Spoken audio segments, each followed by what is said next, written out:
basalım dostlar. Çünkü maşın oynuyorduk.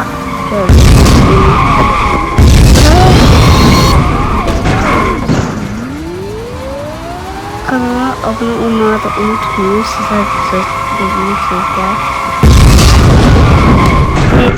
İsterseniz bu ray yazın ki ben de o oyunu çekeyim. Şimdi biraz hızlandık. O rampadan atlamak istiyorum çok. Gel şimdi size göreceğim. Biraz durmak çatindi. Hakikaten bindi. Ben elədim ki görəsiz bədə. Belə yaxşı.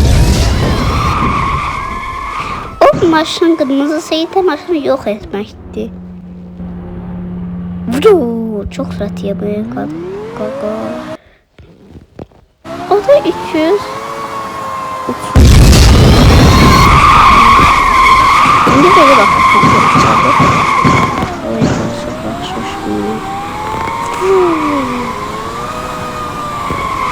maşın da akıl diye yazılmışım. Biraz çok hızlı gidiyor. Çok dinamik. Ama seninle gitti sen dostlar. Dediğim gibi